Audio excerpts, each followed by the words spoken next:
मान लीजिए कोई एसआईपी में इन्वेस्ट कर रहा है, हर महीने के 5,000 रुपए उसके अकाउंट से कटते हैं।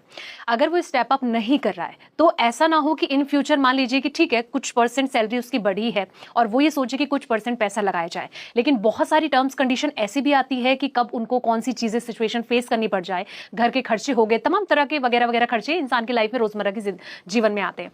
ऐसा ना हो कि फिर उनको लेने के देने पड़ जाए कि इन फ्यूचर उनको प्रॉब्लम फेस करनी पड़े। म्यूचुअल फंड और सिप का यही ब्यूटी है कि आप कभी भी अपने इन्वेस्टमेंट जर्नी को पॉज कर सकते हैं, रोक सकते हैं और डिसकंटिन्यू कर सकते हैं। राइट, जो भी आपने इन्वेस्ट किया है, जो मार्केट वैल्यू है वो आपको मिल जाएगा। दूसरे प्रोडक्ट में अगर आप लाइफ इंश्योरेंस प्रोडक्ट की बात करते हैं, अगर बीच में आप उसको स्टॉप करते हो आपको नुकसान होता है, but SIP and step up में कोई नुकसान नहीं है।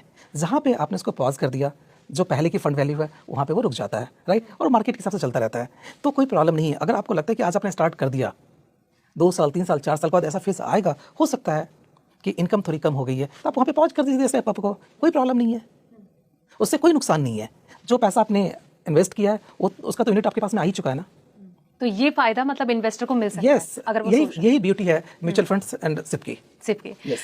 ठीक है, मेरा अगला सवाल सर ये है कि जिस तरीके से स्टेप अप की हम बात भी कर रहे हैं, तो क्या इसे स्मार्ट फॉर्म समझा जा सकता है एसआईपी का? क्योंकि देखिए मार्केट में भी बहुत तरह से स्टेप अप को लेकर बातचीत होती रहती है कि आखिर ये नया फॉर्म क्या आ चुका है।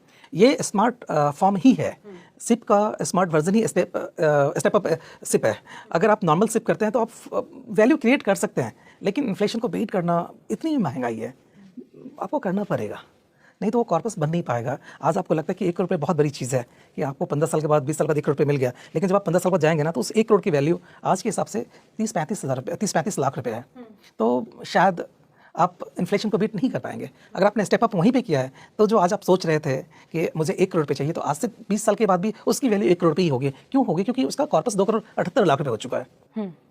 सर अक्सर ये होता है ना, कई लोगों के मन में ये होता है कि मान लीजिए उनके पास जब पैसे आते हैं तो वो ये सोचते हैं कि ठीक है मैं ज़्यादा से ज़्यादा इन्वेस्टमेंट कर लूँ, लेकिन फिर आगे चल के उनको थोड़ी प्रॉब्लम फेस करनी पड़ती है। तो आपके हिसाब से मैं ये जानना चाहूँगी कि क्या इसमें थोड़ी सी सूझबूझ ज़रूरी होती है कि जैसे कि बड़ा परसेंट ना लगा के थोड़ा इतना लगाओ कि आपको आने वाले टाइम में जो आपके पैसे हर महीने अकाउंट से कटेंगे उनमें प्रॉब्लम फेस ना करनी पड़े? जैसा मैंने बताया आपको ना कि जितना भी पैसा आप डाल दीजिए म्यूचुअल फंड्स में, कभी कोई प्रॉब्लम नहीं है। क्यों प्रॉब्लम नहीं है? क्योंकि फ्यूचर में आप दें या ना दें उसका कोई इम्पैक्ट आपके प्रेजेंट इन्वेस्टमेंट पे नहीं पड़ता। राइट, इसमें यह कि आप एक पैसा आपने इन्वेस्ट कर दिया, वो फंड क्रिएट हो रहा है, वो फंड अपने हिसाब से जो पोर्टफोलियो उसकी वैल्यू बढ़ रही है ना। फ्यूचर में आप देंगे तो उसमें वो पैसा जाएगा, अगर आप नहीं देंगे तो ये तो फंड आपका है ही ना, ये तो फंड आपका